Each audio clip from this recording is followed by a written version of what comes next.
I have a confession to make. I've never learned how to put on makeup. If you give me lipstick, I'll clumsily slather it all over my mouth. Or if you give me eyeshadow, it'll starkly contrast with the palette of my skin. Growing up, my mom was always skeptical about the benefits of makeup, and so we never bought any. Despite all of this, however, I am a master at camouflage. I bet during the past 20 seconds you didn't notice my left leg. And if you did, then wow, you're observant. But I bet you didn't notice that it has a slight curve to it. As a kid, the doctors told my parents that I had osteofibrous dysplasia.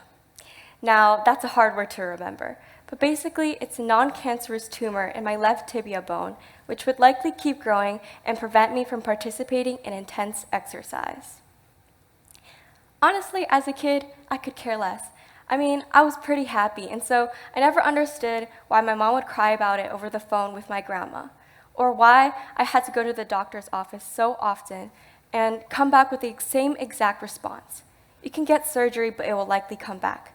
I never understood what was so different about me and other kids who had injuries. I just noticed that I got them more often. As I got older, however, I remember that this shifted. Like any teen girl, I watched a lot of romantic movies, I read a lot of books, and I watched a lot of K-pop. And something I noticed about all these people were that they were all so pretty. Like any other person, I wanted a bit of that for myself. I wanted the courage to believe in myself. I wanted to be skinnier, so I ate less. Every time something felt out of control, this is what I turned to.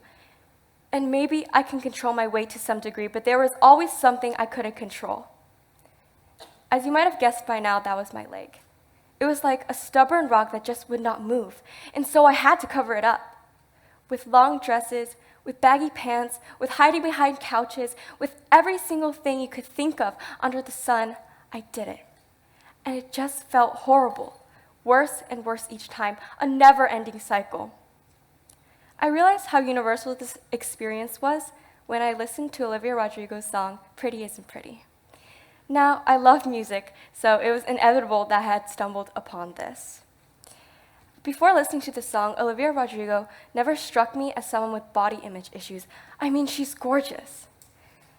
And so when I listened to this, I realized that you can try and try, but if you don't find that confidence within yourself, nothing will ever be good enough. It was like a glitch in a TV screen, but I think that glitch brought me to the right channel of thinking. I noticed how so many people face these issues that it seemed inevitable, normal, even accepted. One day, I was reading my older brother's diary entries with him, as they're always fun to read years later. And we were laughing about all the funny confessions he had written. But eventually, we stumbled upon a page where he talked about wanting to eat less after our grandma's passing. Now, before this, I knew he had an eating disorder, but seeing it written out in words struck a really painful chord within me. I noticed it in the way my cousin skipped meals, claiming he's not hungry, or in the way my friend talked about her cheeks feeling a little swollen after the summer because she ate a little more. If all these people I thought were so beautiful had moments when they felt ugly, then what does this say about our society? I didn't know, but I thought back to myself and my leg, about all the times I wanted it hidden and why I wanted it so desperately. Instead, memories pooled within me of talking about it with my friend during PE, who also had a disability, how it helped me connect to her, how sitting out with her during PE class helped me form some of my best memories, how it would help me in the future if I were to go into medicine. I have an awesome ability to see people as more than just their disability, and all this time I should have embraced it. How amazing it was that my leg could still function despite all the times I broke it, and how awesome it was that my body could do all these things, see all these places, and feel all these emotions. How could I have ever hated something that allowed me to feel so much? Now, one of my favorite activists, Claire Wineland, talked about cystic fibrosis growing up. So for those of you who don't know, cystic fibrosis is a genetic disorder that leads to buildup of mucus in the lungs, and therefore subsequent scarring due to surgeries. And she said that art is not meant to be pretty.